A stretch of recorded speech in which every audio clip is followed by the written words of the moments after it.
Hi friends, ఈరోజైతే బెండకాయలు కాకరకాయలు మనమైతే హార్వెస్ట్ చేసుకుందాం. బెండకాయలు అయితే 10 నుండి 12 కాయల వరకు దొరికాయి అనమాట. ఇవి మనకి ఫస్ట్ హార్వెస్ట్ నుండి కూడా ఇప్పటి వరకు కూడా రోజు తప్పించి రోజు 10 లేదా 12 బెండకాయలు అయితే దొరుకుతున్నాయి. ఈరోజు వచ్చిన హార్వెస్ట్ అయితే బెండకాయలు ఇవైతే కాకరకాయలు అనమాట. కాకరకాయలు ఫస్ట్ టైం అనమాట. మనము పాదు పెట్టిన తర్వాత ఫస్ట్ హార్వెస్ట్ తీసుకుంటున్నాం అనమాట. ఈ విత్తనాలు నేను మీషో నుంచి ఆర్డర్ చేశాను. అందులో నాకు పొడవుగా ఉండే కాకరకాయ విత్తనాలని చూపించారండి.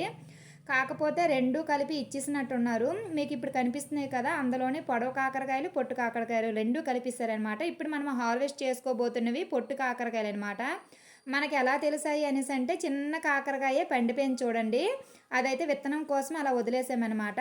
3 కాకరకాయల వరకు దొరికాయి, అవైతే హార్వెస్ట్ చేసుకున్నాము. మిగతా కాకరకాయలు అలా వదిలేసామన్నమాట. కొంచెం పొడవుతాయి కదా, అయిన తర్వాత మనమైతే హార్వెస్ట్ చేసుకుందాము. చూసారా ఎంత మంచిగా మనకి కాకరకాయలు అనేవి వచ్చాయి కదా. ఇది ఇవాళ వీడియో. ప్లీజ్ లైక్ చేయండి, please subscribe my channel. Bye friends.